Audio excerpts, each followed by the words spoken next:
तो जैसे कि हमने कल के लेक्चर में सॉइल मैकेनिक्स का बेसिक चैप्टर स्टार्ट किया था, that is soil water relationship, तो उसी को आज हम कंटिन्यू करेंगे। पहले जो हमने कल के लेक्चर्स में देखा उसको विद इन 5 मिनट्स जल्दी जल्दी रिवाइज करेंगे, और रिवाइज करने के बाद हम इसको आगे करना स्टार्ट करेंगे। ठीक है ना?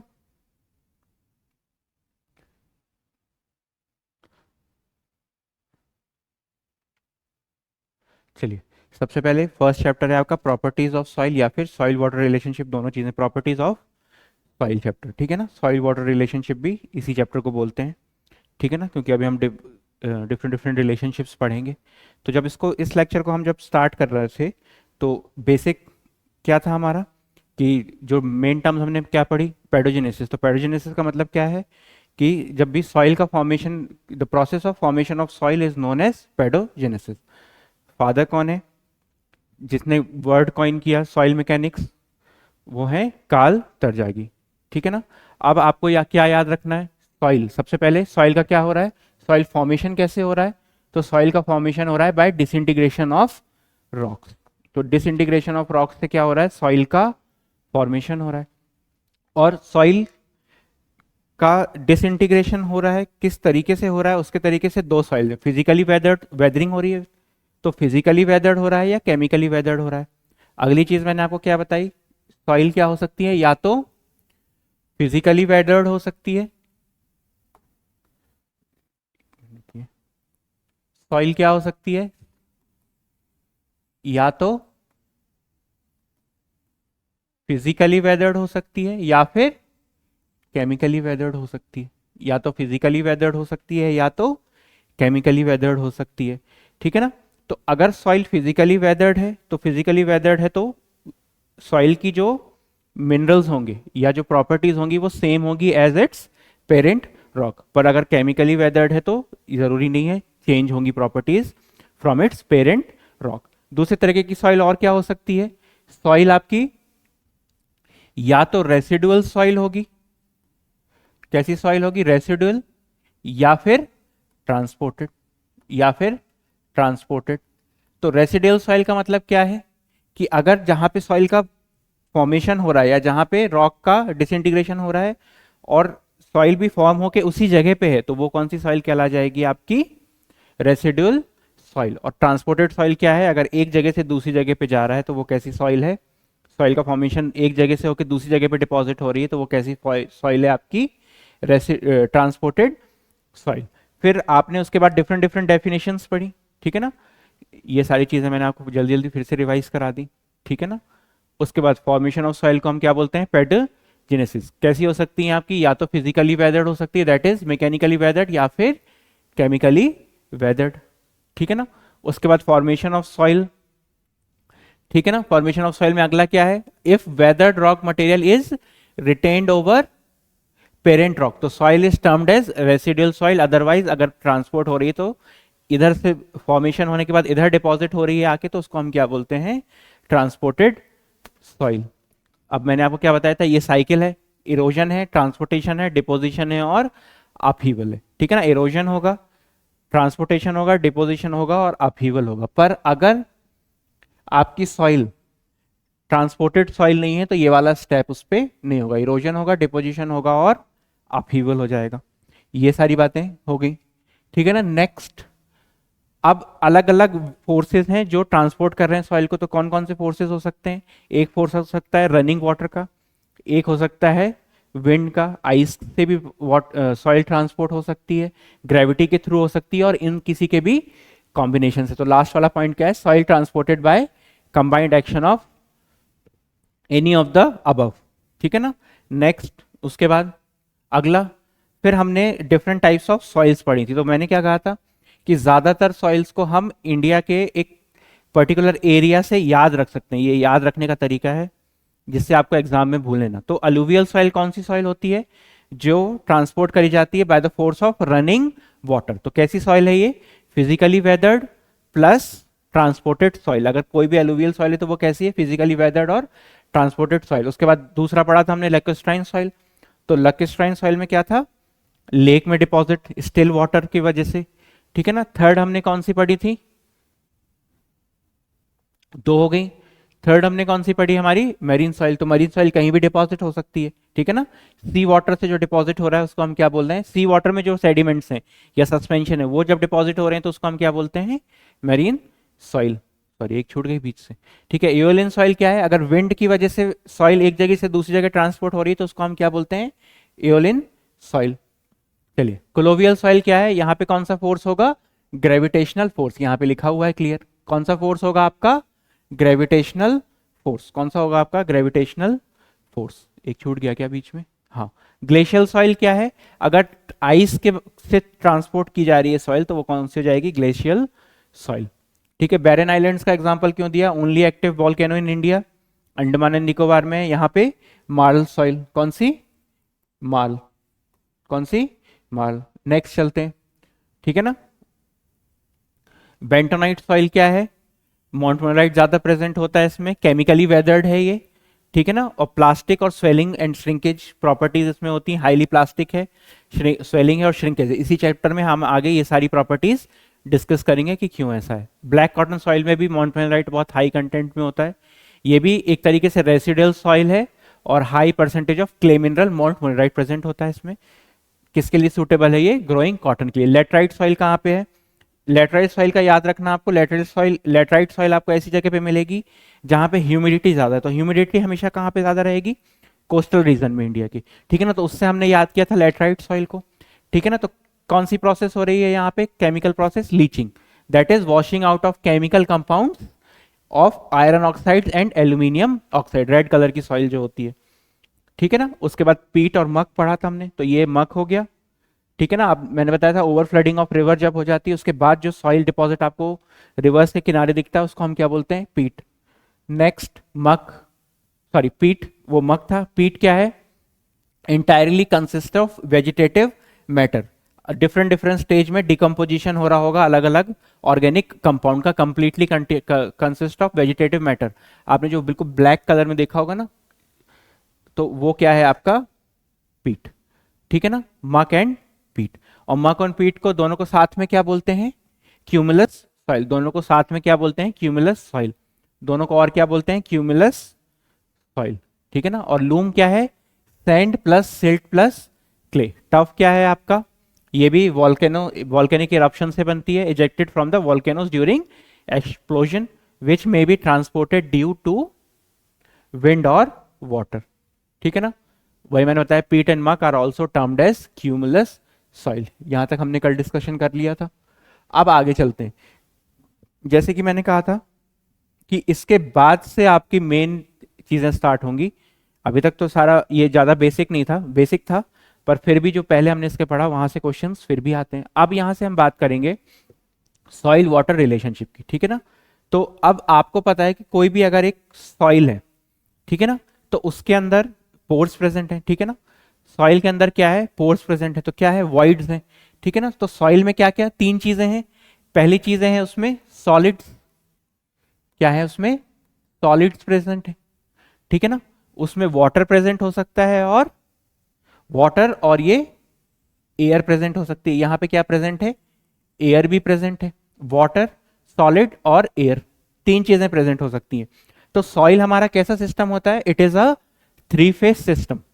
अगर आपसे कोई जनरल टर्म में हम जब बात करेंगे तो soil is a three phase system जो सॉइल में प्रेजेंट है, which do not occupy separate spaces but are mixed with each other. बहुत अच्छे से ध्यान रखना है, soil is a three phase system in which all three are mixed with each other, they do not occupy separate spaces।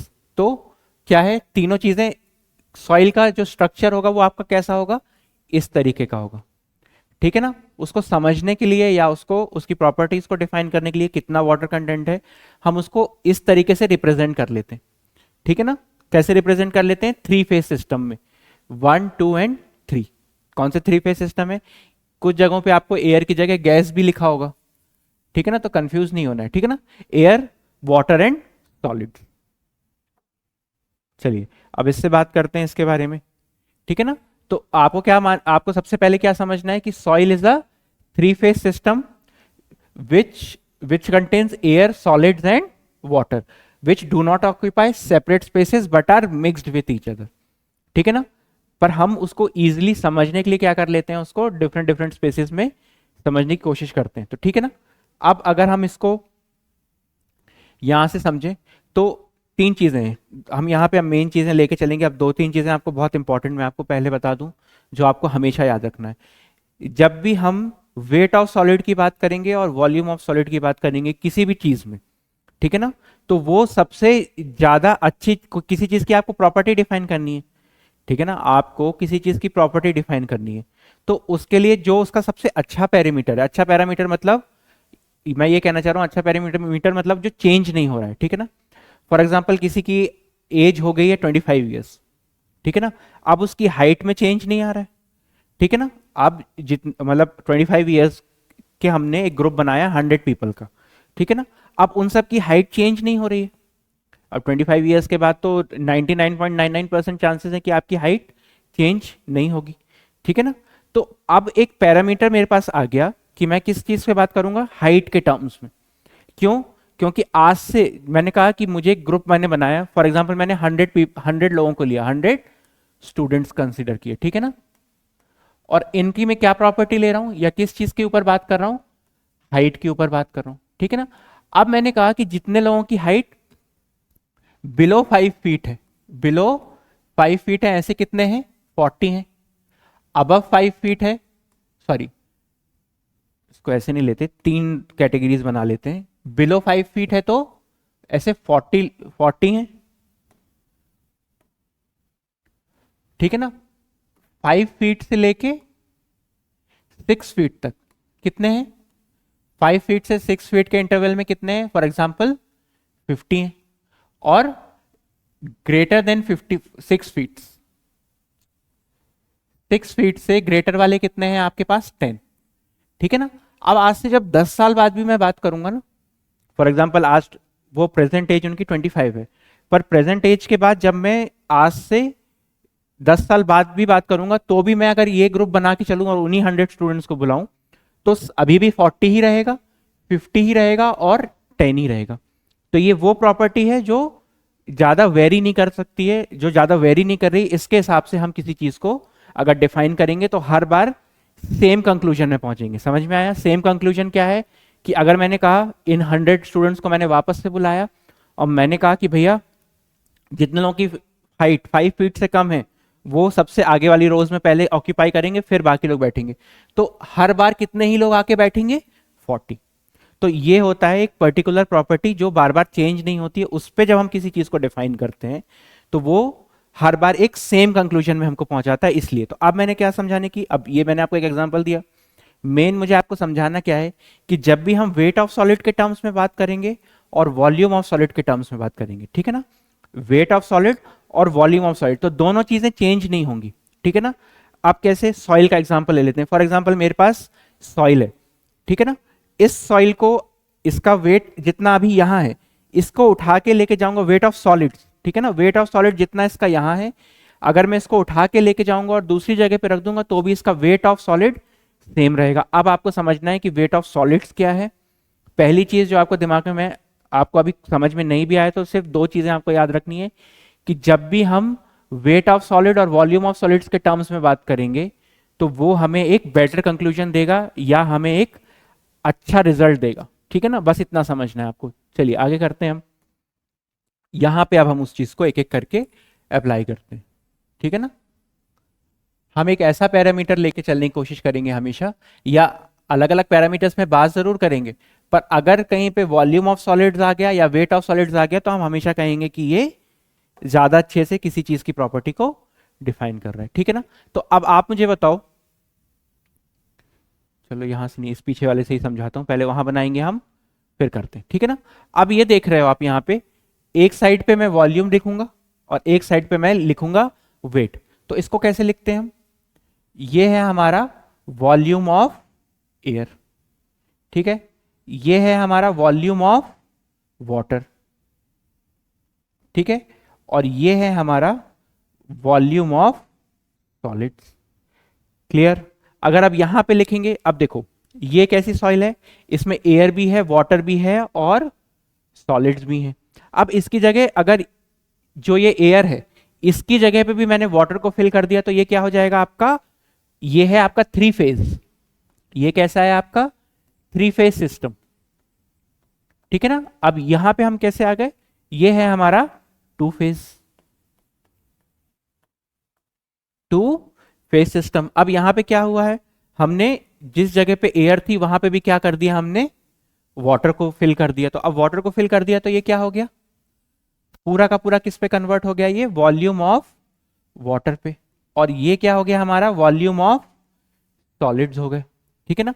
अब तीसरे case में मैं क्या कर रहा हूं, जिस जगह पे वाटर है उसको कंप्लीटली ड्राई करके इधर पे भी क्या कर देते हैं, एयर फिल कर देते हैं।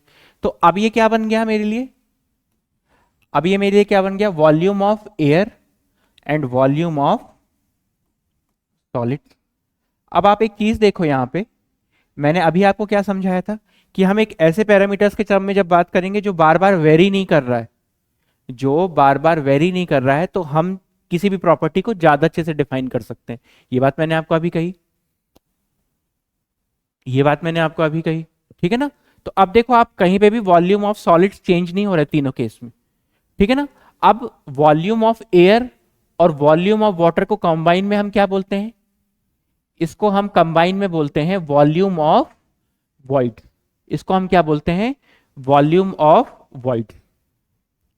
इसको हम कंबाइन में क्या बोलते हैं, वॉल्यूम ऑफ वॉइड। इसको कंबाइन में हम क्या बोलते हैं, वॉल्यूम ऑफ वॉइड। अब आपको एक आगे बताता हूं, चलिए। अब दूसरे साइड हम हमेशा राइट साइड पे क्या लिखेंगे, हम वॉल्यूम। लेफ्ट साइड पे हम क्या लिखेंगे, वेट्स। यहां पे क्या लिखेंगे हम, weight of air, wait of water, और यहां पे क्या लिखेंगे हम, वेट ऑफ सॉलिड्स। यहां पे क्या लिख रहे हैं हम, वेट ऑफ सॉलिड्स। अब आप मुझे बताओ वेट ऑफ एयर क्या होगा, वेट ऑफ एयर हमेशा क्या होगा, हम क्या लेके चलेंगे, जीरो। वेट ऑफ एयर क्या हो गया आपके लिए, जीरो। अब इस केस में अगर लिखना है तो इस साइड पे हम क्या लिख देंगे, ये क्या है, लिखा ये बाहर है, ठीक है ना, यहां पे जगह नहीं है इसलिए मैं उसके अंदर लिख रहा हूं। ये है वेट ऑफ वाटर, और ये भी क्या है, यहां पे क्या है ये, सॉरी इसको तो लिख सकते हैं, सही जगह है।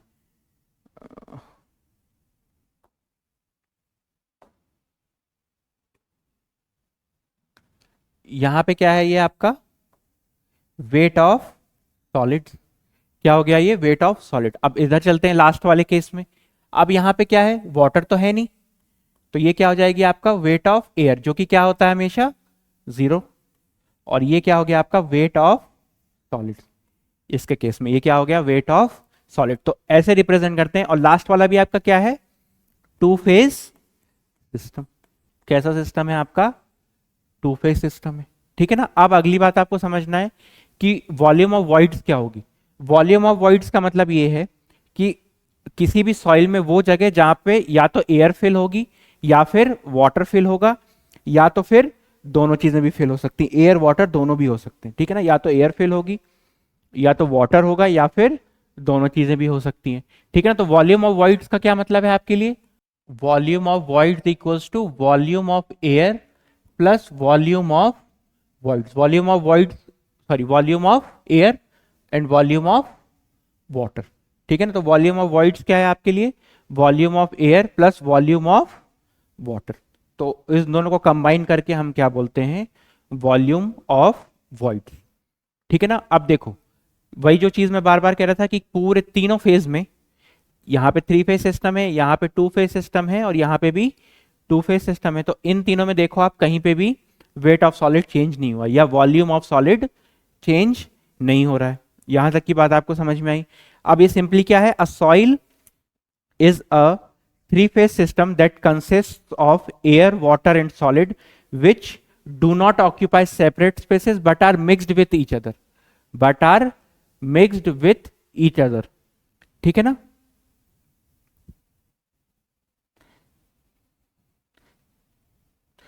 ठीक है ना, यही अब क्या करते हैं, कितना एयर है कितना वाटर है, यही चीज क्या करती है, एक सॉइल की प्रॉपर्टी को डिफाइन करती है, ठीक है ना। तो अब हम क्या करेंगे, एक एक करके डिफरेंट प्रॉपर्टीज पढ़ना स्टार्ट करेंगे सॉइल की।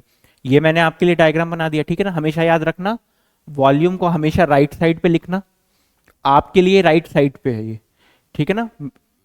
जब आप ऐसे करके आप अपनी कॉपी में लिख रहे हो तो आपके लिए ये क्या है, ये राइट साइड पे है और ये क्या है, लेफ्ट साइड पे, ठीक है ना, हमेशा राइट साइड पे लिखते हैं। आगे सेम चीज को यहाँ पे मैंने फिगर में भी दिखाया है, ठीक है ना, इस साइड वेट का सिंबल है, ठीक है ना, और टोटल वेट क्या बोलेंगे हम इसको, weight of water plus wait of solid.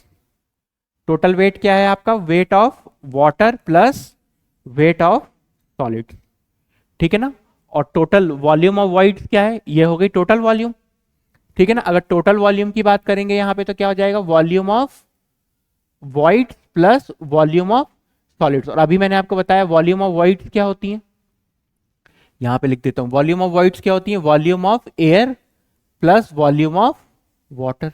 तो ये क्या हो गया, volume of air plus volume of water plus volume of solid is equals to total volume. बिल्कुल सिंपल है, कुछ भी नहीं समझना है, थ्री फेज सिस्टम है जिसमें एयर भी है, वाटर भी है और सॉइल के सॉलिड्स भी हैं। क्लियर हो गया, ठीक है ना। नेक्स्ट चलते हैं अब अगला, उसी चीज को, ठीक है ना, डब्ल्यू टी को रिप्रेजेंट कर रहे हैं टोटल वेट, डब्ल्यू एस क्या है, वेट ऑफ सॉलिड्स, ये wait of water, weight of air, weight of air को हम क्या लेके चलते हैं, वेट ऑफ एयर को हम क्या लेके चलते हैं, जीरो, ठीक है ना। और अगर वॉल्यूम की बात करें तो टोटल वॉल्यूम ये है volume of solids, volume of water and volume of voids. बिल्कुल simple, volume of water and volume of voids. यहां तक कुछ ऐसा समझने के लिए नहीं था।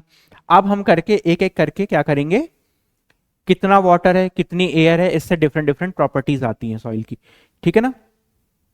चलो यहां तक की चीजें समझ में आ गई, यहां तक किसी को कोई डाउट नहीं है, आगे बढ़ते हैं।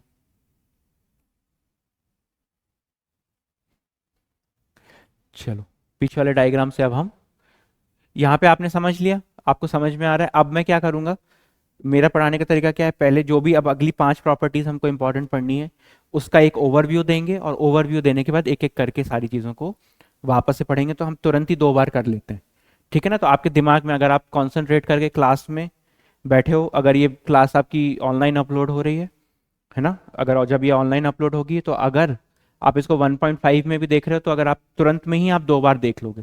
मैं बार बार चीज़ें रिपीट इसलिए करता हूँ, ठीक है ना। नेक्स्ट चलते हैं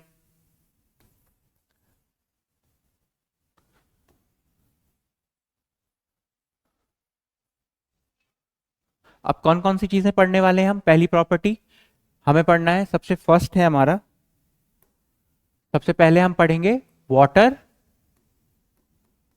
वाटर कंटेंट, ठीक है ना। नाम से ही समझ में आ रहा है, जिसको हम किससे रिप्रेजेंट करते हैं, स्मॉल डब्ल्यू से रिप्रेजेंट करते हैं। वाटर कंटेंट आपको नाम से ही समझ में आ रहा है कि वाटर कंटेंट क्या है, कि किसी सॉइल में, किसी सॉइल के वॉइड्स में कितना पानी फिल है, ठीक है ना। इसको हम किस टर्म्स में रिप्रेजेंट करते हैं, परसेंटेज के टर्म्स में रिप्रेजेंट करते हैं। इट कैन बी 100% और कैन बी 0। अगर पूरी ड्राई सॉइल है, एकदम सूखी हुई सॉइल है, तो वाटर कंटेंट 0 भी हो सकता है। या बिल्कुल गीली सॉइल है, हर वॉइड्स में बिल्कुल एयर नहीं है, वॉइड्स को आपने 0 कर दिया, तो उस केस में वाटर कंटेंट कितना हो जाएगा, 100%। कितना हो जाएगा, 100%। इट कैन बी ग्रेटर, और वाटर कंटेंट 100% से ज्यादा भी हो सकता है, ये मैं आपको अभी समझाऊंगा कैसे।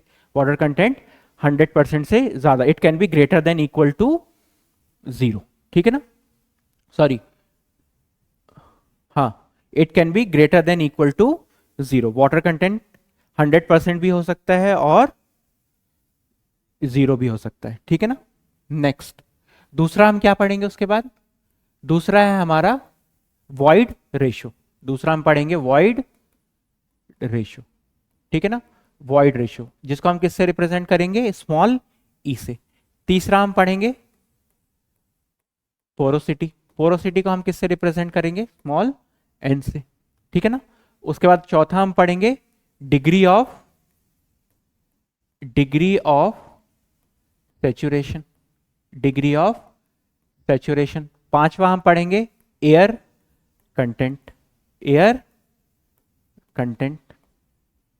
और उसके बाद छठवां हम पढ़ेंगे percentage air content.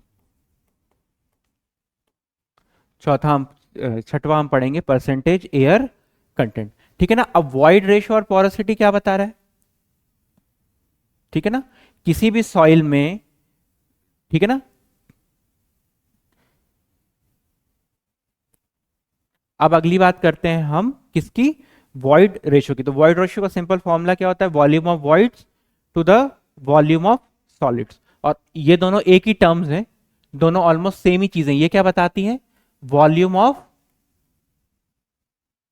Void in a soil, volume of void in a soil. पर रिप्रेजेंट करने का तरीका अलग अलग है, एक सॉलिड्स के टर्म्स में बात करते हैं और दूसरा टोटल वॉल्यूम के टर्म्स में बात करेंगे। किसके, एक बात करेंगे सिर्फ सॉलिड्स के टर्म्स में और एक बात करेंगे पूरी वॉल्यूम के टर्म्स में, ठीक है ना। ये दोनों। और डिग्री ऑफ सैचुरेशन का मतलब क्या है, डिग्री ऑफ सैचुरेशन है कि जो आपकी सॉइल के वॉइड्स हैं, वॉइड्स मतलब एयर और वाटर को कंबाइन करके इसमें कितना वाटर फिल है, ठीक है ना, कितने में वाटर फिल है और कितने में एयर फिल है, ठीक है ना। और उसके बाद एयर कंटेंट, ये दोनों भी एक ही चीजें हैं, मतलब अलग अलग चीजें। एक में हम पानी की, वाटर की बात कर रहे हैं और दूसरे में किसकी बात कर रहे हैं, एयर की बात कर रहे हैं। उसमें क्या है, वॉल्यूम ऑफ वॉइड्स में कितने में एयर है और कितने में वाटर है, ये भी सेम चीज डिफाइन कर रहा है। और परसेंटेज एयर कंटेंट की जब हम बात करेंगे तो क्या बात करेंगे कि पूरी सॉइल में कितना एयर है, टोटल वॉल्यूम में कितनी एयर है, ठीक है ना। तो ध्यान रखना, या तो हम सॉलिड्स के वॉल्यूम ऑफ सॉलिड्स के टर्म्स में बात करेंगे, किसी भी कोई भी पैरामीटर जब हम डिफाइन करें तो या तो वॉल्यूम ऑफ सॉलिड्स के टर्म्स में बात करेंगे या फिर ओवरऑल वॉल्यूम के टर्म्स में बात करेंगे, कैपिटल वी, है ना, या तो फिर ओवरऑल वॉल्यूम के टर्म्स में बात करेंगे। तो अब एक एक करके इसको हम, अब आपको मैंने फिर से बेस बता दिया। सिंपल क्या है, सिंपल क्या है, ध्यान से समझना है।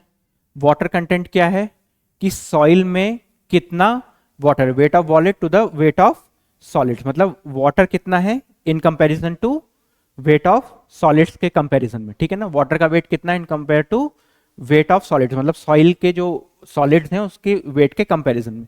सेकंड, दूसरा है आपका पोरोसिटी। पोरोसिटी का मतलब वॉइड रेशियो। वॉइड रेशियो क्या मतलब है कि वॉल्यूम ऑफ वॉइड्स बताता है ये, ठीक है ना, वॉल्यूम ऑफ वॉइड्स कितने हैं, ठीक है ना। किसके अलग अलग दोनों टर्म्स में, दोनों टर्म्स में बात करेंगे, जैसे मैंने अभी कहा ना, ओवरऑल वॉल्यूम के टर्म्स में और वॉल्यूम ऑफ सॉलिड्स के टर्म में। तो एक है इसमें से वॉल्यूम ऑफ सॉलिड्स के टर्म्स में और एक है ओवरऑल वॉल्यूम के टर्म्स में। नेक्स्ट है डिग्री ऑफ सैचुरेशन। तो डिग्री ऑफ सैचुरेशन का मतलब आपको सिर्फ इतना समझना है कि जो ये आपके वॉइड्स हैं दोनों मिला के, ठीक है ना, इतना आपका वॉल्यूम ऑफ वॉइड्स है, इसमें कितना वाटर है, इसमें कितना वाटर है, ठीक है ना।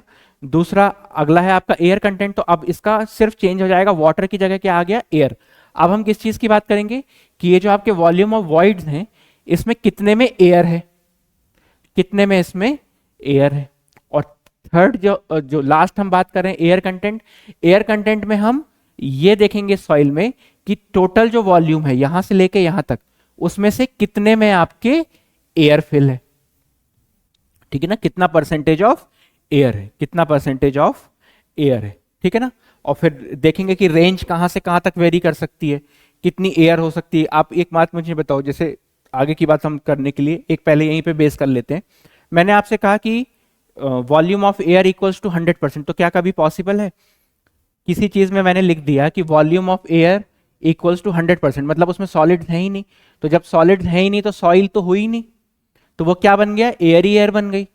यहां में ये जो पूरी फिगर बनी है इसमें सब कुछ खत्म कर दूं और सिर्फ यहां पे लिख दूं एयर, तो फिर तो सॉइल मैकेनिक्स पढ़ने का कोई मतलब ही नहीं है। तो इसलिए कभी volume of air can never be equals to 100%, ठीक है ना। तो अब एक एक करके हम इनको अलग अलग डिस्कस करेंगे, ठीक है ना। पहले मैंने आपको बेस बता दिया, अब एक एक करके अलग अलग चीजें आ रही हैं, ठीक है ना। अब ये वो जो मैं बार बार पढ़ रहा था या बार बार आपको बोल रहा था, soil is a 3-phase system that consists of soil, water and air which do not occupy separate spaces but are mixed with each other.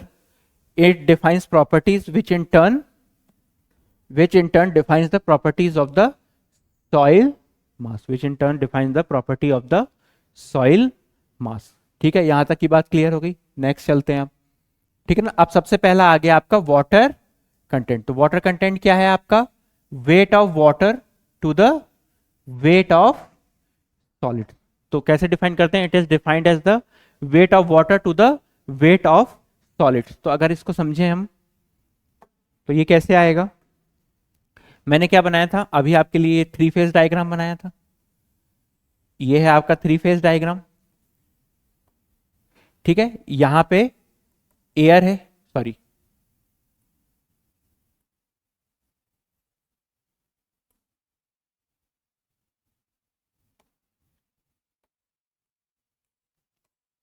ये क्या है आपके सॉलिड्स हैं, ठीक है ना। ये क्या है आपका वाटर है, ठीक है। और यहां पे क्या है आपका फाइनली, यहां पे क्या है आपके लिए एयर है, ठीक है ना। तो अब जब मैं वाटर कंटेंट की बात करूंगा तो वाटर कंटेंट का फॉर्मूला क्या है, weight of water to the weight of solids. तो weight of water to the weight of solids, तो वेट ऑफ वाटर यहां पे लिखने के लिए बोला था मैंने, ये है क्या है इसका weight of water to the weight of solids, weight of water to the weight of solid. तो वाटर कंटेंट का मतलब क्या है, it is defined as the weight of water to the solid present in the given soil mass. कितना weight of water present है in comparison to solid, जो soil के solid हैं उनके वेट के कंपैरिजन में, ठीक है ना। अब अगली चीज देखो, अब जब भी आपसे कभी किसी चीज की रेंज पूछी जाए ना, एग्जाम में भी पूछता है। अब मैंने आपसे ये पूछा क्या वाटर कंटेंट 100% हो सकता है, मैंने आपसे कहा कि वाटर परसेंट क्या 100% हो सकता है, तो आप बिल्कुल कह सकते हो सकता है, ठीक है ना। ये कैसी सॉइल है, ये वाली सॉइल को हम बोलेंगे पार्शियली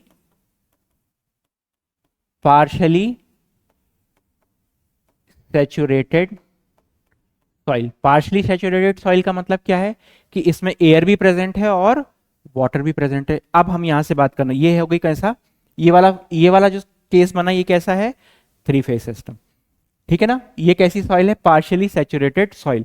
अब जब भी आपसे कभी कोई पूछे तो आप हमेशा जो फॉर्मूला लिख रहे हो आपको ये याद हो जाएगा, वाटर कंटेंट क्या होता है, weight of water to the weight of solid. आप इसको इक्वल टू 1 और इक्वल टू 0 पुट करेंगे तो इससे आपको अपने आप समझ में आएगा कि ऐसा हो सकता है या नहीं हो सकता, ठीक है ना। तो अब देखो आप, मैंने क्या कहा, weight of water to the weight of solid, इसको इक्वल टू 1 पुट किया, वेट ऑफ वाटर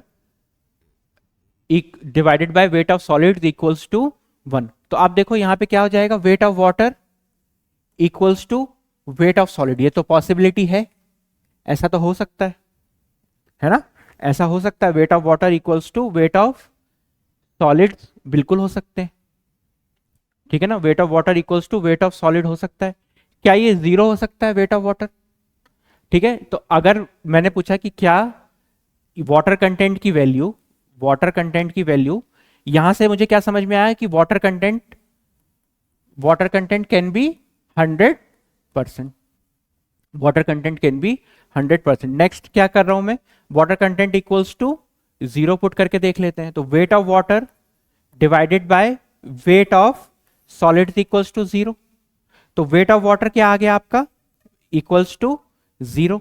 तो इससे मुझे क्या समझ में आया कि सॉइल में बिल्कुल भी वाटर नहीं है, तो बिल्कुल केस ऐसा बन सकता है, ये केस भी तो बन सकता है ना, वाटर कंटेंट एकदम 0 हो जाए। तो कैसी सॉइल हो जाएगी वो, ड्राई सॉइल। कैसी सॉइल हो जाएगी वो, ड्राई सॉइल। इस ये वाला केस बन गया, कौन सा, ये वाला केस बन गया 2 फेज सिस्टम में, थर्ड वाला। तो हाँ ड्राई सॉइल, सिर्फ एयर बस है। ये वाला केस कौन सा बना, पहला 3 फेज, और दूसरा केस कौन सा बना हमारा, जिसमें वाटर कंटेंट आपके वॉइड्स में 100%, तो water content can be greater than equals to 0। तो यहां से हमने क्या कंक्लूजन निकाला, हमारा यहां से हमारा कंक्लूजन क्या आया, यहां से हमारा कंक्लूजन क्या निकल के आया, water content can be greater than equals to 0। Water content आपका ग्रेटर देन इक्वल्स टू 0। अब इसको नॉर्मली हम कैसे डिफाइन करते हैं, इनटू 100 करके, परसेंटेज के टर्म में, ठीक है ना। आपके लिए क्वेश्चन में आएगा कि वाटर कंटेंट कितना है, 40%। वाटर कंटेंट कितना है सॉइल का, 40%, 50%, 60% या 100%। तो अगर जब भी लिख के आ जाए कि वाटर कंटेंट कितना है आपका 100%, तो आप W की वैल्यू, स्मॉल w की वैल्यू कितनी पुट कर दोगे, सॉरी 100% है तो क्या आप पुट कर दोगे 1, 100% है तो आप क्या पुट कर दोगे इसको 1। और अगर आपको लिख के आ जाए कि वाटर कंटेंट की वैल्यू 0 है तो आप तो इसको डायरेक्टली यहां पे 0 पुट कर सकते हैं, ठीक है ना। अगर कंप्लीटली सैचुरेटेड सॉइल है या सेकंड वाला केस बन रहा है तो वाटर कंटेंट क्या है आपका 1, और अगर थर्ड वाला केस बन रहा है तो वाटर कंटेंट आपका 0। और ये जो 3 फेज सिस्टम है, ये जो 3 फेज सिस्टम अभी बना है, तो इसमें क्या केस है हमारा, वाटर कंटेंट 0 से तो ज्यादा है पर 1 से कम है, ठीक है ना, 0 से ज्यादा है पर 1 से कम है, ठीक है ना। आगे उसी चीज का फॉर्मूला लिखा हुआ है। तो वाटर कंटेंट क्या होता है, स्मॉल w से रिप्रेजेंट करते हैं हम इसको, weight of water to the weight of solids. देखो पहले मैं आपको समझा रहा हूं, स्लाइड्स में सब कुछ लिखा हुआ है आगे, ठीक है ना, जो भी मैंने स्लाइड्स बनाई है उसमें सब कुछ एक एक करके एक्सप्लेन भी किया हुआ है, पर पहले मैंने आपको क्या किया, समझा दिया, और उसके बाद अब एक एक करके वो सारी चीजें, हमेशा आपने देखा होगा स्लाइड्स में वो चीजें आगे आती हैं, ठीक है ना। Weight of water to the weight of solids, यही चीज मैंने पीछे लिखी थी। तो क्या है वो वाटर कंटेंट क्या होता है, स्मॉल w से रिप्रेजेंट करते हैं, और फॉर्मूला क्या है, weight of water to the weight of solids, ठीक है ना। तो आपका वाटर कंटेंट आ गया, ठीक है ना। अब ये है water content can be greater than equal to 0, जो मैं आपको बोल रहा था, water content can be greater than equals to 0। कैसे हुआ ये मैंने आपको पीछे बता दिया, ठीक है ना।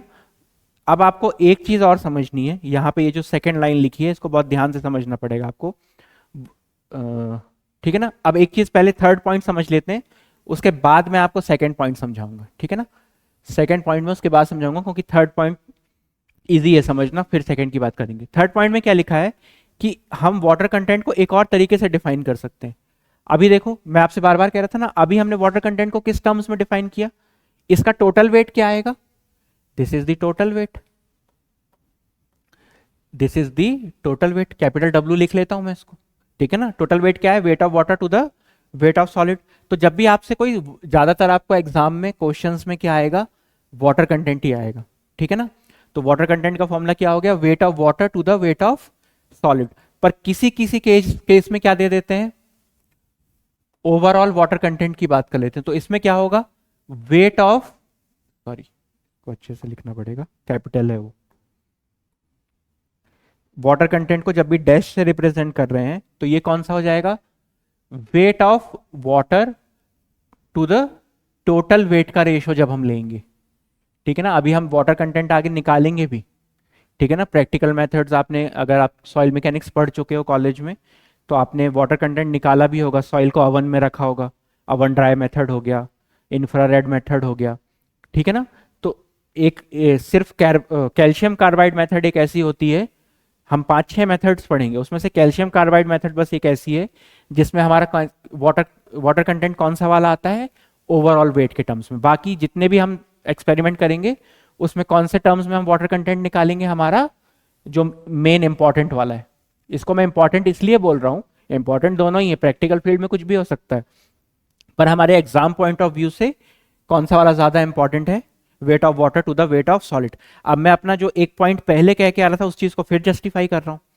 मैंने क्या कहा था, जब भी आप वॉल्यूम ऑफ सॉलिड और वेट ऑफ सॉलिड के टर्म्स में बात करोगे तो जो आप पैरामीटर डिफाइन कर रहे हो वो ज्यादा अच्छे से डिफाइन कर रहे हो। क्यों, आपको मैंने पहले भी कहा कि वेट ऑफ सॉलिड चेंज नहीं होगा कभी भी, ठीक है ना। आपने सॉइल को अवन में डाल दिया, ठीक है ना, आपने सॉइल को अवन में डाल दिया, गर्म कर दिया, मतलब मान के चलो ओपन फ्लास्क में भी गर्म कर रहे हैं हम, तो भी देखो आप वेट ऑफ सॉलिड चेंज नहीं होगा, पानी चेंज होता रहेगा, वाटर कंटेंट चेंज होता रहेगा। तो अगर देखो वाटर कंटेंट चेंज हो रहा है तो ओवरऑल वेट में भी चेंज आएगा, पर सॉलिड्स कभी भी, वेट ऑफ सॉलिड कभी भी चेंज नहीं होगा। वैसे ही जो मैंने एग्जांपल पहले लिया कि अगर मैंने हाइट के टर्म्स में 25 ईयर्स के बाद के स्टूडेंट्स की हाइट के टर्म्स में बात करी, तो आज से 10 साल बाद भी अगर मैं कहूंगा कि मुझे, जिन बच्चों की हाइट 5 फीट से कम है वो रो में आगे बैठेंगे, तो 40 बच्चे ही आके आगे बैठेंगे। सेम बात यहां पे भी हो रही है, आज से 10 साल बाद भी वेट ऑफ सॉलिड हमेशा कांस्टेंट रहेगा, पर हीट हुई तो वाटर कंटेंट चेंज हो गया। अब जब वाटर कंटेंट चेंज हो गया तो टोटल वेट क्या था, wait of water plus wait of solid, ये वेरिएबल है, ये क्या है आपका वेरिएबल है, तो उसकी वजह से ये भी चेंज हो रहा है। इसलिए अगर आपसे कोई प्रैक्टिकली या कभी पूछे भी कि अगर आपको प्रेफरेंस देनी है तो आप वाटर कंटेंट के टर्म्स में बात करोगे या ओवरऑल वाटर कंटेंट के टर्म्स में बात करोगे, तो आप किसको ज्यादा इंपॉर्टेंस दोगे, वाटर कंटेंट को। तो यही थर्ड पॉइंट है। तो यहां पे थर्ड पॉइंट में किसके बारे में बात कर रहे हैं हम, टोटल वेट के टर्म्स में बात कर रहे हैं। टोटल वेट का मतलब यहां पे क्या है, weight of water plus wait of solid. Clear हो गई बात? आराम समझ में आया? वेट ऑफ, और यहां पे क्या है, ये वेट ऑफ वाटर बस है। ठीक है ना, ये हो जाता है W डैश से हम इसको रिप्रेजेंट करते हैं। तो क्या लिखा है यहाँ पे third point, water content can also be expressed as part of a total weight of soil. वाटर कंटेंट को आप ओवरऑल वेट के टर्म्स में भी बात कर सकते हो। क्लियर हो गई ये बात? चलो आगे चलते हैं। अब मैंने कहा था कि इसके बाद में कौन सा पॉइंट एक्सप्लेन करूंगा आपको, सेकंड पॉइंट। चलो यहां तक आपको सारी चीजें समझ में आ गई। अब हम बात करते हैं सेकंड, जो हमारा बहुत इंपॉर्टेंट पॉइंट है। क्या लिखा हुआ है यहाँ पे, water content of fine grain soil, वाटर content of fine grain soil is generally more than that of course grain soil. अब अगर आपने मेरी पिछली क्लास देखी है तो वहां से ही अब हमको एक इंपॉर्टेंट चीज आगे आएगी। मैंने आपको क्या कहा था कि अगर आपको कोर्स और फाइन ग्रेन सॉइल के बीच में डिफरेंस करना है तो कैसे कर सकते हो आप? हम एग्जांपल लेके चलेंगे आटे का और वीट का और वीट फ्लोर का। ठीक है ना, आटे का और गेहूं का। अब आप एक बात आपने हमेशा ऑब्जर्व करी होगी कि दो चीज़ों का एग्जांपल लेके चलेंगे, एक शुगर का एग्जांपल लेके चलेंगे और एक एग्जांपल लेके चलेंगे वीट का ही एग्जांपल लेके चलते हैं, ज़्यादा आसान है। ठीक है ना, अगर आपने कभी वीट लेके गए हो चक्की में तो आप एक चीज़ देखना, आप जब वीट को लेके जाते हो, जिस मान के चलो आप एक कंटेनर है आपके पास, ठीक है ना, एक कंटेनर ले लेते हैं हम। ठीक है, ये मेरा कंटेनर है, ठीक है ना, इसमें क्या है, वीट है। ठीक है ना, वीट है। अब जब आप इस कंटेनर का वीट को लेके जाते हो, किसके लिए, गेहूं पिसवाने जाते हैं हम, ठीक है ना।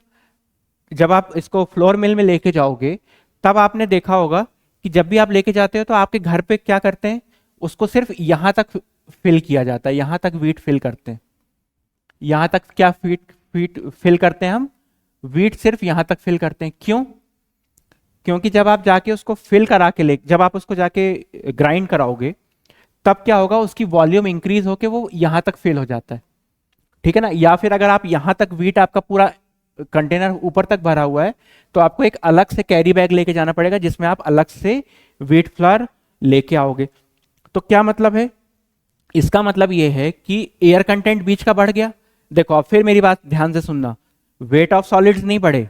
आपने वीट का जब वेट किया, फॉर एग्जांपल 20 केजी वीट था आपका, वीट का जब आपने वेट किया पिसने के पहले तो भी 20 केजी था, और पिसने के बाद भी क्या था, वो भी 20 केजी था। वेट तो चेंज नहीं होगा।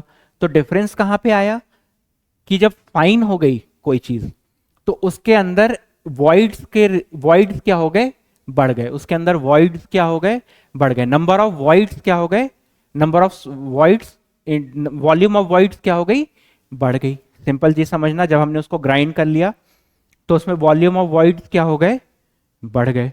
ठीक है ना, ये उसका एग्जांपल है। तो अब देखो, अब आप मुझे एक बात बताओ,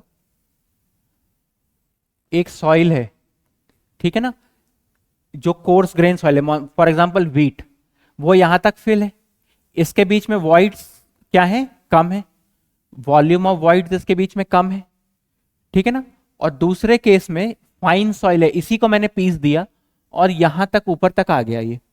ठीक है ना, तो अब वेट तो दोनों का सेम है, तो ये वॉइड्स क्या हो गए, नंबर ऑफ वॉइड्स बढ़ गए। ठीक है ना, तो अगर यहाँ पे 100 वॉइड्स थे, वॉल्यूम के टर्म्स में बात कर रहा हूं, एक जनरल टर्म्स में, ठीक है ना, 10 थे तो यहाँ पे कितने हो गए, 15 हो गए। तो अब मुझे बताओ, जब जगह खाली ज्यादा हो गई, जब जगह ज्यादा खाली हो गई तो पानी भी ज्यादा आएगा। अब जब मैं इसमें वाटर फिल करूंगा, मुझे सिर्फ वाटर कहां तक फिल करना है, सिर्फ इस ऊपर नहीं, सिर्फ इस वॉइड्स में, इन वॉइड्स में पानी फिल करना है। तो यहाँ पे कम वॉइड्स हैं तो हो सकता है यहाँ पे 1 लीटर ऑफ वाटर ही फिल हो, और इस केस में 15 वॉइड्स हो गए तो कितना पानी फिल हो गया, फॉर एग्जाम्पल 1.5 लीटर्स। तो वही पॉइंट ये लिखा है कि जो फाइन ग्रेन सॉइल होती है, फॉर एग्जाम्पल आपका पिसा हुआ आटा, वेट सेम है, water content of fine grain soil is generally more than that of course grain soil. क्यों? क्योंकि वॉइड्स वहां पे ज्यादा है, नंबर ऑफ वॉइड्स या वॉल्यूम ऑफ वॉइड्स वहां पे क्या है, नंबर ऑफ वॉइड्स की बात नहीं करेंगे, वॉल्यूम ऑफ वॉइड्स वहां पे क्या है, ज्यादा है। तो वॉल्यूम, इसलिए जब भी आपने देखा होगा फाइन ग्रेन सॉइल जो होती है उसका water content is generally higher than that of fine grain soil. Generally higher than that of fine grained soil. यहां तक की बात समझ में आई। सेकंड पॉइंट बहुत इंपॉर्टेंट था। ये चीजें आगे भी आके बार बार यूज होंगी। अब एक चीज, एक पॉइंट और याद रख लो।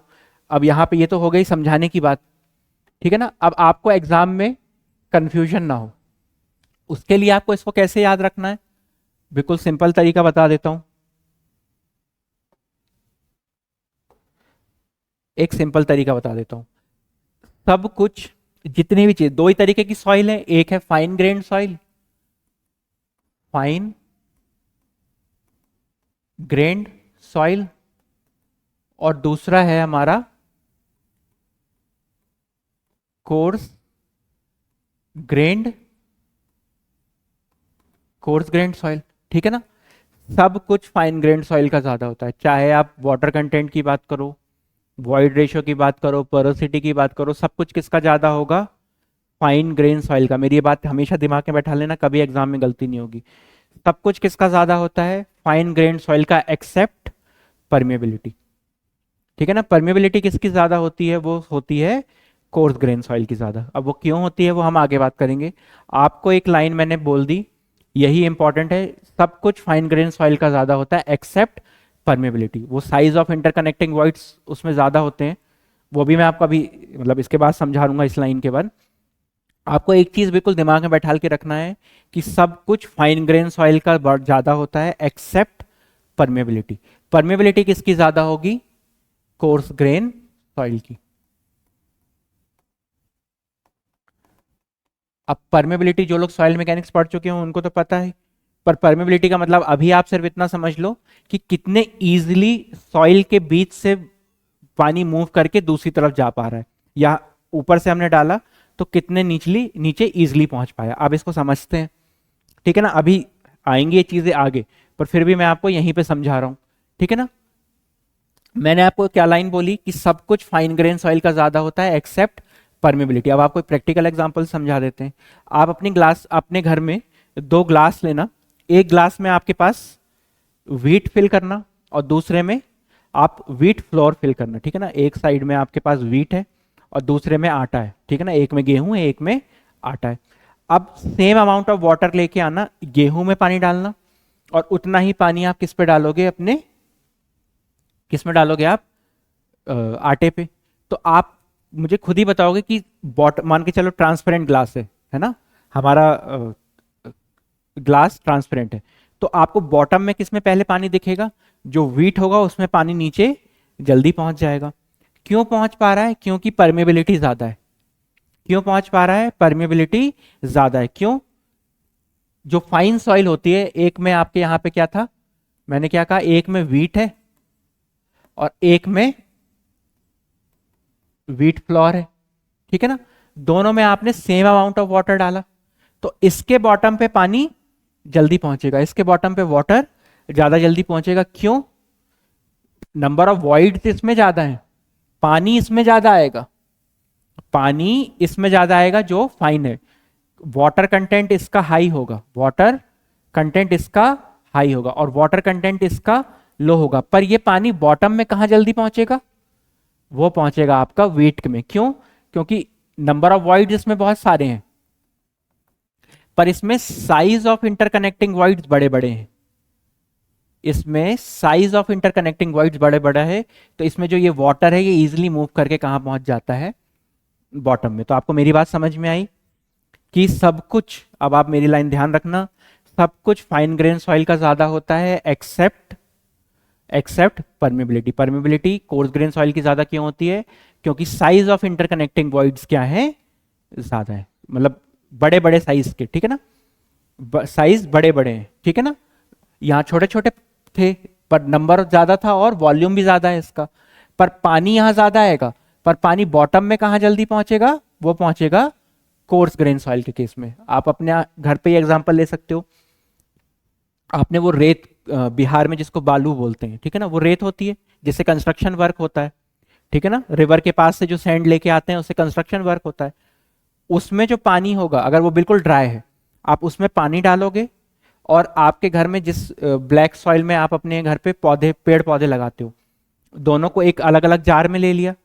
अब आप जब पानी डालने का धीरे धीरे पानी डालोगे, तो सैंड में कम पानी आएगा इन कंपैरिजन टू जो आपने अपने पेड़ पौधे की ब्लैक सॉइल ली है। ब्लैक वाली सॉइल में पानी ज्यादा एब्जॉर्ब होगा, क्यों? क्योंकि उसके वॉल्यूम ऑफ वॉइड ज्यादा है, ठीक है ना, वॉल्यूम ऑफ वॉइड उसमें ज्यादा है।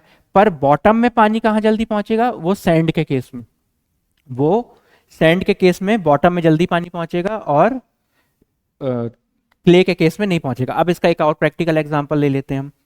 आजकल के जो स्टेडियम्स होते हैं ना, क्रिकेट के जो स्टेडियम्स, आपने हरभजन सिंह को भी एक बार किसी इंटरव्यू में बोलते हुए सुना होगा कि जल्दी ड्रेन हो जाए, मतलब बारिश हुई, ओपन ग्राउंड है, जल्दी ड्रेनेज की वजह से जो बॉटम में क्या यूज करते हैं, वो सैंड का यूज करते हैं। सैंड का यूज क्यों करते हैं? सैंड का यूज इसलिए करते हैं कि जो पानी उस पर गिरे और वो जल्दी से ड्रेन होके जल्दी से सूख जाए ग्राउंड। क्यों? क्योंकि साइज ऑफ इंटरकनेक्टिंग वॉइड्स क्या है उसमें, बड़े बड़े हैं। तो यहां तक ये पॉइंट समझ में आया, आगे चलते हैं, ठीक है ना। अब वही पॉइंट लिखा हुआ है कि weight of solid is stable in comparison to total wait.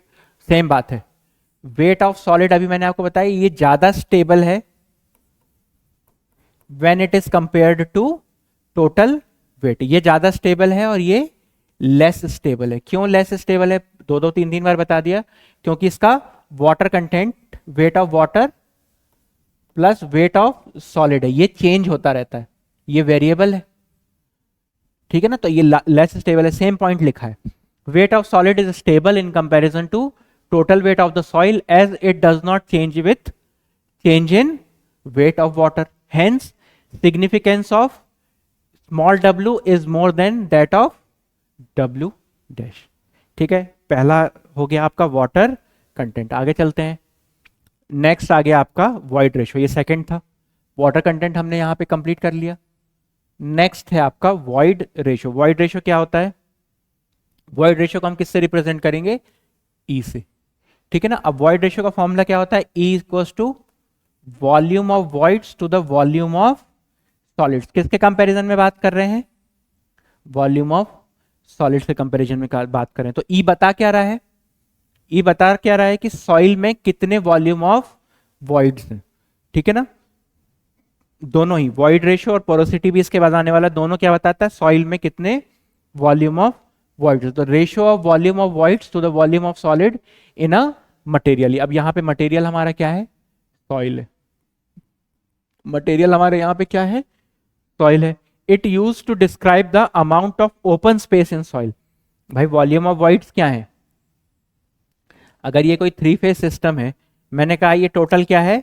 Volume of voids, और ये क्या है हमारे? Volume of solids. तो यही तो ओपन स्पेस है ना, ये क्या है हमारा?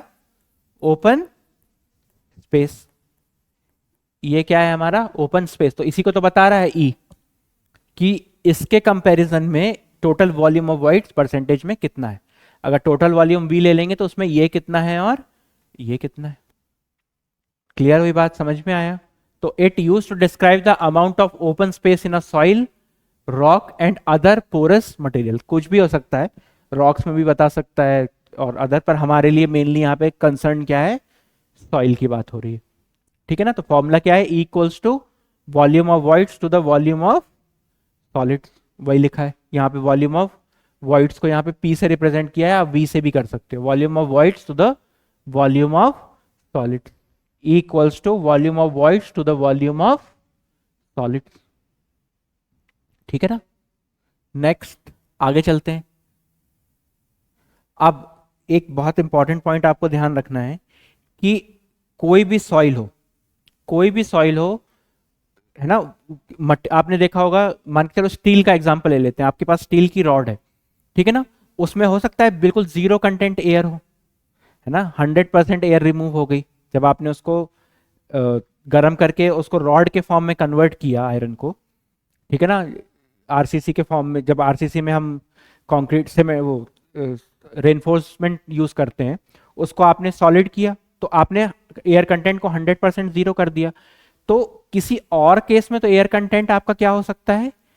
जीरो हो सकता है 100%, वॉल्यूम ऑफ वॉइड जीरो। पर सॉइल के केस में कभी ऐसा नहीं होगा। सॉइल के केस में कुछ ना कुछ वॉइड हमेशा रहेंगे। तो ई की वैल्यू कभी भी आपकी इक्वल टू जीरो नहीं आएगी इन केस ऑफ सॉइल, ठीक है ना। In other materials, in other materials E can be equals to 0 in other material, but for soil E can never be equal to 0. E की value हमेशा 0 से ज्यादा ही होगी, है ना. इसका मतलब क्या है, E equals to volume of voids to the volume of solid. 0 का मतलब क्या है कि वॉल्यूम ऑफ वॉइड क्या हो गए, हमेशा 0 हो गए. E अगर E की वैल्यू में यहाँ पे 0 पुट कर दूं तो क्या रिजल्ट आएगा मेरा, volume of void equals to 0 आ जाएगा. वॉल्यूम ऑफ सॉलिड यहां चला जाएगा, 0 से मल्टीप्लाई होकर खत्म. तो उसका मतलब क्या हो जाएगा कि कोई सॉइल है और उसमें वॉइड है ही नहीं, पूरा सिर्फ वॉल्यूम ऑफ सॉलिड्स बस है. तो ऐसा कभी नहीं हो सकता. स्पेस के बीच में थोड़ी बहुत एयर तो रहेगी रहेगी, या थोड़ा बहुत मतलब वॉइड्स खाली रहेंगे ही. अब उस वॉइड्स में चाहे तो एयर फिल हो चाहे वाटर हो, 100% कभी भी सॉइल वॉइड फ्री या हाँ वॉइड्स फ्री नहीं हो सकती. ठीक है ना. तो इन अदर मटेरियल के केस में तो E इक्वल्स टू 0 हो सकता है, but in case of soil E can never be equals to 0. E की वैल्यू हमेशा 0 से ज्यादा ही होगी. ठीक है ना. E की वैल्यू हमेशा, और इसको रिप्रेजेंट कैसे करते हैं, E इक्वल्स टू ऐसे लिख के आएगा आपके एग्जाम में, E equals to 0.5, E equals to 0.7, E equals to 0.80, ऐसे E की वैल्यू दी हुई होगी आपको.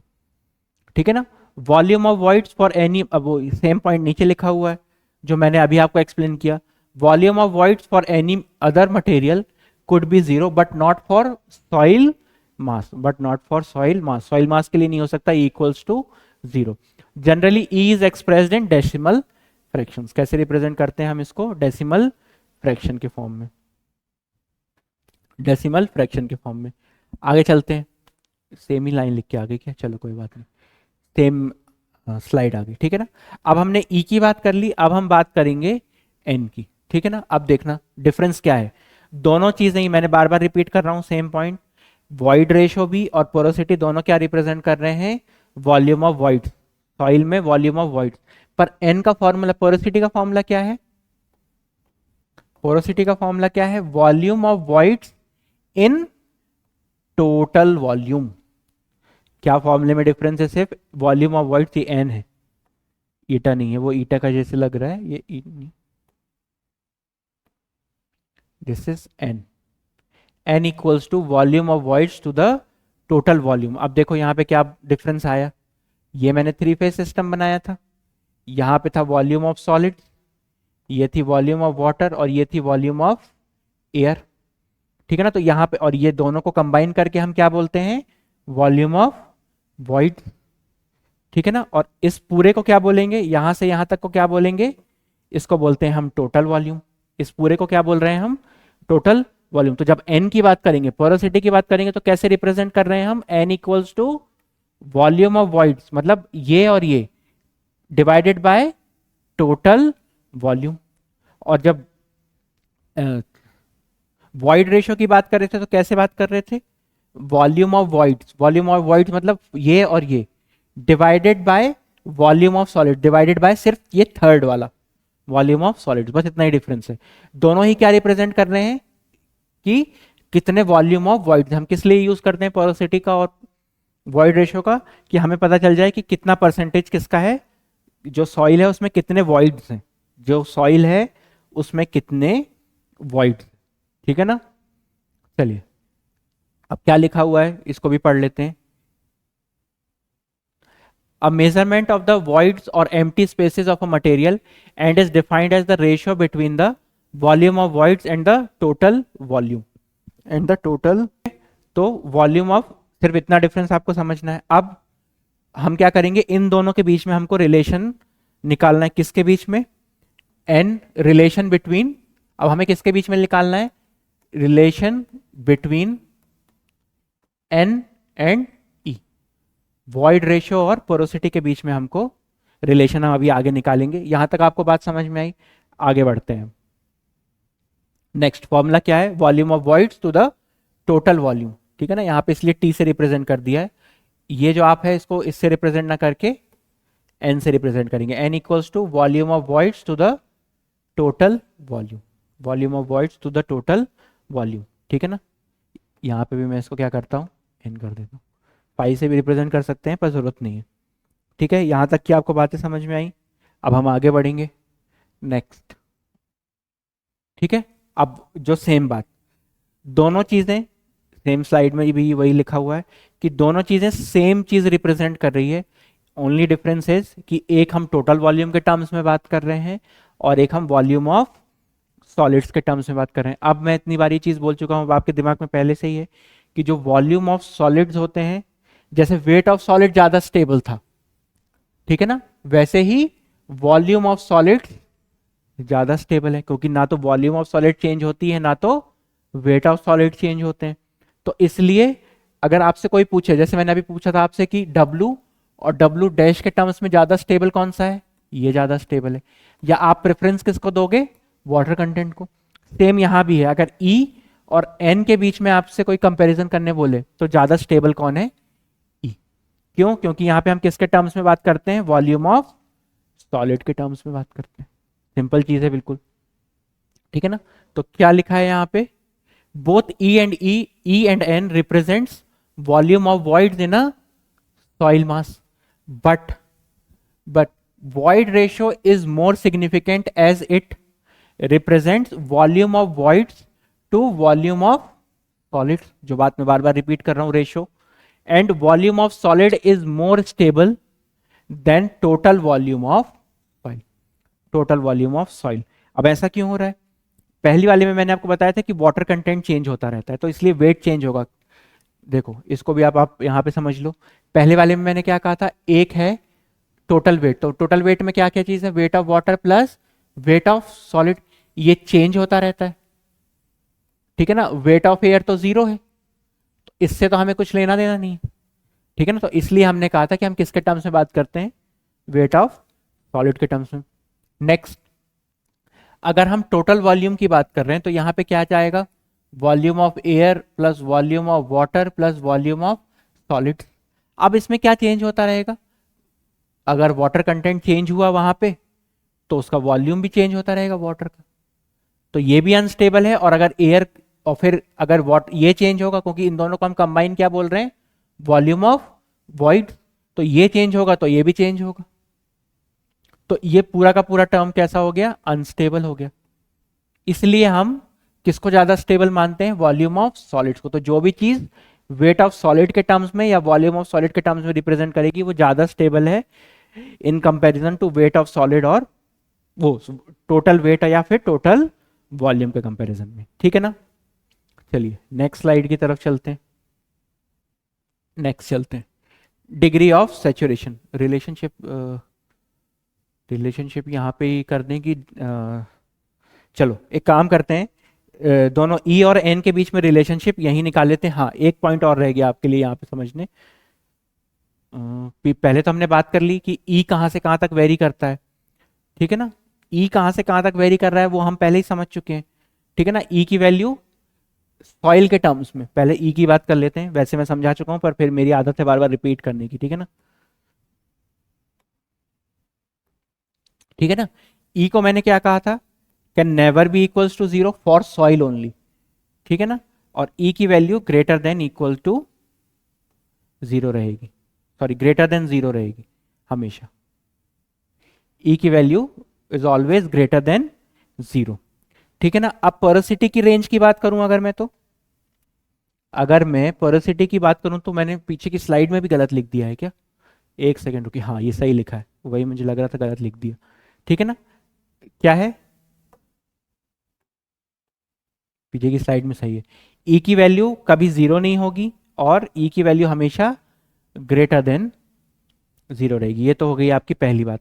अब पोरोसिटी का फॉर्मूला क्या है, N equals to volume of voids to the total volume. मैंने क्या कहा आपसे, जब भी मैं रेंज पूछूं तो आप क्या करो, एक बार N equals to zero put करो, केस वन बनाओ, N equals to zero put करो, और केस टू बनाओ, N equals to one put करो। तो अगर आपने जीरो पुट किया तो total volume equals to volume of voids आ गया, total volume equals to volume of voids आ गया। क्या ये पॉसिबल है, आप इस थ्री फेज डायग्राम को देखो,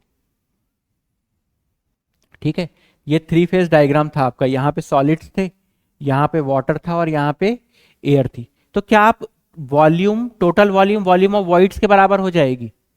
अगर मैंने इसको जीरो पुट कर दिया तो टोटल वॉल्यूम जो है वो वॉल्यूम ऑफ वॉइड्स के बराबर होगी, तो सॉलिड्स तो जीरो हो गए, तो सॉइल ही नहीं बची। तो एन की वैल्यू कभी भी जीरो नहीं होगी सॉइल के लिए, ठीक है ना। अब वन पुट करके देखो, सॉरी पहले हाँ सॉरी जीरो पुट करो। ये तो वन का केस बता दिया, एक सेकेंड रुकिएगा, इसको वन का केस लिख लेते हैं, पर फिर भी चलो फिर से समझ लेते हैं। ऊपर मैंने जीरो लिखा पर बता वन का दिया, ठीक है। जीरो पुट करते हैं तो वॉल्यूम ऑफ वॉइड्स क्या आ जाएगी आपके लिए? इस केस में वॉल्यूम ऑफ वॉइड्स क्या आ जाएगी आपकी? इक्वल्स टू जीरो आ गई। अगर आपने एन की वैल्यू को जीरो पुट कर दिया तो वॉल्यूम ऑफ वॉइड्स क्या आ गई? जीरो। अभी मैंने आपसे कहा कि ये वॉल्यूम ऑफ वॉइड्स कभी भी सॉइल के केस में जीरो नहीं हो सकता। क्यों नहीं हो सकता? कुछ ना कुछ वॉइड हमेशा खाली रहते हैं, कितनी भी कॉम्पैक्ट हो जाए सॉइल। आप सॉइल के ऊपर, इतनी सी सॉइल के ऊपर 50,000 किलो वेट भी रख दो, जैसे ही वो वेट हटेगा उसके अंदर वापस से थोड़ी सी एयर एंटर कर जाएगी या वॉइड्स बन जाएंगे उसमें, तो ठीक है ना। तो volume of void can never be equal to zero. सिर्फ सॉलिड सॉलिड नहीं हो सकते, ठीक है ना। तो एन की वैल्यू कभी जीरो भी नहीं होगी। नेक्स्ट आपने एन की वैल्यू को वन पुट किया तो क्या हो गया? Volume of void equals to total volume. ये भी पॉसिबल नहीं है। Volume of void equals to total volume, ऐसा भी नहीं हो सकता, सॉलिड ही ना हो। सॉलिड ही नहीं तो फिर सॉइल ही क्या? हवा ही हवा बस हो गई, हवा पानी, तो भी सॉइल नहीं हुई। तो ठीक है, तो एन की रेंज कहां से कहां तक आएगी? या तो ये जीरो से बड़ा है और वन से छोटा है, तो एन की रेंज हमेशा क्या रहेगी? जीरो से ज्यादा और वन से कम। N can never be equal to zero and N can never be equals to 100%। तो एन ना तो कभी जीरो होगा और ना ही कभी वन होगा, या 100% अगर परसेंटेज के टर्म्स में बात कर रहे हैं तो। क्लियर हो गई बात यहां तक की? अब हम एक काम करते हैं, इन दोनों के बीच में हमें एक रिलेशनशिप ड्रॉ करते हैं, ठीक है ना। चलो, किस किस के बीच में? ई और एन के बीच में। वैसे तो आपको याद होना चाहिए, ठीक है ना। N equals to E upon one plus ई और E equals to N upon one minus N, ठीक है ना। पर फिर भी हम क्या करेंगे, इसको एक बार डिराइव कर लेंगे। देखते हैं कोई खाली स्लाइड्स पड़ी हैं क्या, उसमें अच्छे से डिराइव करेंगे। डिग्री ऑफ सैचुरेशन आ गया, नोट नहीं, नहीं है। चलो यहीं पे कर लेते हैं, इसमें ही कर लेते हैं, ठीक है ना। बाकी सारी चीज़ें तो मैंने आपको समझा दी, ठीक है ना। तो आपको वैसे जो आपको याद करना है, बार बार डिराइव तो करोगे नहीं आप, तो क्या होता है formula? N equals to E upon one plus ई और ई इक्वल्स टू होता है आपका N upon one minus N. ये दो फॉर्मूले हैं आपके, ठीक है ना। ये याद भी रखना है और आगे भी मैं इनको लिखवाऊंगा और ये बहुत यूज होंगे, ठीक है ना। आपको क्वेश्चन में यूज ई करना होगा पर दिया एन होगा, या एन यूज करना होगा और दिया ई हुआ होगा, तो वो आपको दोनों चीजें। अब इनके बीच में हम रिलेशन कैसे डिराइव करते हैं? ऐसे लिखते हैं इसको, एन इक्वल्स टू, एन का फॉर्मूला क्या बताया मैंने आपको? Volume of voids to the total volume. अब क्या करेंगे हम इसमें? दोनों साइड पे वन माइनस कर देते हैं, ठीक है। दोनों साइड पे वन माइनस कर देते हैं, तो इसको मैं ऐसे लिख रहा हूं, इसको मैं कैसे लिख रहा हूं? One minus N equals to one minus volume of voids to the total volume. क्या लिख लिया? One minus N equals to one minus volume of voids to the total volume. अब इसका एलसीएम लेंगे तो ये आगे नेक्स्ट स्टेप क्या हो जाएगा इसका? One minus N equals to total volume minus volume of void divided by total volume. ये हो जाएगा, कोई डाउट नहीं, ये यहां चला गया, एलसीएम लिया तो total volume minus volume of voids divided by total volume. अब एक चीज देखो आप, यहां पे मैं फिर से थ्री फेज डायग्राम बना देता हूं।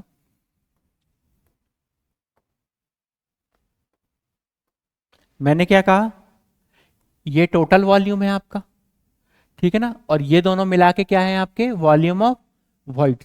अब आप बताओ मुझे यहां से देख के ये क्या है, अच्छे से लिख ही लेते हैं। ये है वॉल्यूम ऑफ एयर और ये है वॉल्यूम ऑफ वाटर और ये है वॉल्यूम ऑफ सॉलिड। अब आप मुझे बताओ टोटल वॉल्यूम में से अगर मैं वॉल्यूम ऑफ वॉइड्स को हटा दूं, टोटल वॉल्यूम में से अगर मैं वॉल्यूम ऑफ वॉइड्स को हटा दूं तो क्या बचेगा? सिर्फ इस टोटल वॉल्यूम में से अगर मैंने वॉल्यूम ऑफ वॉइड्स को हटा दिया तो सिर्फ मेरे पास क्या बचा? Volume of solids. क्या बचा मेरे पास? सिर्फ वॉल्यूम ऑफ सॉलिड्स। तो ये क्या हो जाएगा? 1 - n equals to volume of solids divided by total volume. यहां तक समझ में आया? सिंपल है एकदम। तो अब अगर मुझे वॉल्यूम ऑफ सॉलिड्स निकालना है तो क्या फॉर्मूला हो गया इसके लिए? 1 - n into total volume equals to volume of solid equals to volume of solid equals to volume of solid. तो volume of solid equals to total volume 1 - n। ठीक है, ये हो गया आपका पहला। अब मैं ई लेके चलूंगा। पहले उसको रब कर लेते हैं। पूरा नहीं रब करना है, इसको बस रब करना है। ये हम फाइनली डिराइव करेंगे अभी इस चीज को फाइनली डिराइव करेंगे। और ये वाली चीज आप जो मैं ये लिख रहा हूं ये स्लाइड्स में नहीं है, इनको आपको खुद लिखना है। ठीक है ना, क्योंकि डेरिवेशन है तो ये मैं करवा रहा हूं। ठीक है ना। अब मैं यहाँ पे इधर डबल लाइन कर देता हूँ। पेन का कलर भी चलो चेंज कर लेते हैं। नेक्स्ट, चलिए अब ई का फॉर्मूला क्या होता है? अभी मैंने बताया e equals to volume of solid, वो sorry volume of voids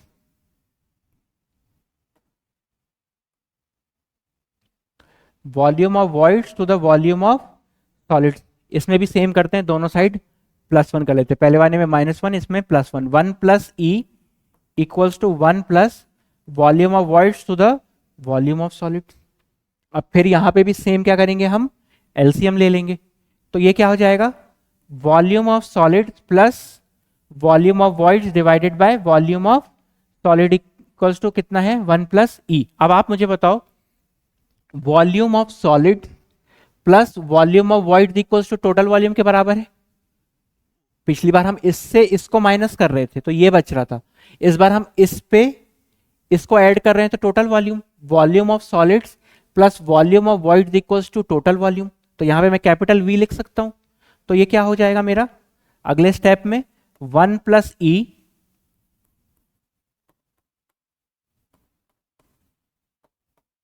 1 + E equals to total volume divided by volume of solid divided by volume of solid. इसको मैं फर्दर क्या लिख सकता हूं? वॉल्यूम ऑफ सॉलिड यहां से अगर मुझे निकालना है तो कैसे निकालूंगा मैं? Total volume into 1 + E। Total volume into 1 + E। Total volume into 1 + E। Sorry उल्टा नीचे आएगा, 1 मिनट, ऊपर ले जाने की जगह नीचे लिख दिया। तो वॉल्यूम ऑफ सॉलिड्स क्या हो जाएगा यहां पे? Divided by 1 + E। Total volume divided bye 1 + E हो गया ये। ठीक है, तो अब मैं इसको 1 और 2 मान लेते हैं और उसके बाद कंपेयर कर लेते हैं। देखो यहां पे भी वॉल्यूम ऑफ सॉलिड्स है और यहां पे भी वॉल्यूम ऑफ सॉलिड्स है। ठीक है ना। अब अगर इन दोनों को कंपेयर किया तो क्या आएगा? अगर इन दोनों को मैंने कंपेयर किया नेक्स्ट स्टेप में तो देखो, नेक्स्ट स्लाइड में करते हैं अब ये। ठीक है ना। एक जगह पे वॉल्यूम ऑफ सॉलिड्स क्या आ रहा है मेरा? देखो पीछे वॉल्यूम ऑफ सॉलिड्स क्या आया आपका पहले वाले केस के लिए? Total volume into 1 - n। Total volume into 1 - n। और दूसरे वाले केस में वॉल्यूम ऑफ सॉलिड्स क्या आया आपका? Total volume divided bye 1 + E। दोनों को यहां पे ऐसे लिख लेते हैं, V equals to V into 1 - n equals to V upon 1 + E। यहां से ये कैंसिल आउट हो जाएगा। तो 1 - n equals to 1 upon 1 + E। 1 को उस साइड भेज देते हैं या फिर ऐसे कुछ भी कर लो। ठीक है ना। तो ये क्या आ जाएगा लास्ट में? इसको जब आप सॉल्व करोगे तो क्या आ जाएगा? n इक्वल्स टू 1 को इधर ले जाओ। ठीक है ना। तो इसको क्या लिख सकते हैं आप? 1 को इधर लेके चले गए तो -n equals to -1 + 1 upon 1 + E। इसको n इक्वल्स टू ये भी लिख सकते हैं 1 -1 अपॉन 1 + E। ठीक है ना। इसको आगे क्या करेंगे? 1 + E -1 डिवाइडेड बाय 1 + E। 1 से 1 कैंसिल आउट हो जाएगा, तो n इक्वल्स टू क्या आ गया आपका फाइनली, n क्या आ गया, n equals to e upon 1 plus e, n equals to e upon 1 plus e. ये आपका पहला ड्राइव हो गया। ऐसे ही आप अगर चेंज करके n निकालना है तो ये आपका पहला ड्राइव हो गया। दूसरा, अगर e निकालना है तो ऐसे ही आपका e क्या आ जाएगा, n अपॉन 1 माइनस एन।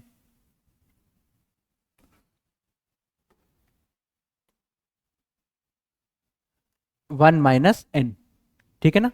अगर आप इसको ले जाके इधर कर दोगे और e के टर्म्स में निकालोगे तो e क्या आ जाएगा आपका, n अपॉन 1 माइनस एन। ये दोनों आपको बहुत अच्छे से याद होना चाहिए। ये हो गई आपकी सेकेंड इक्वेशन, दोनों डेराइव हो गए।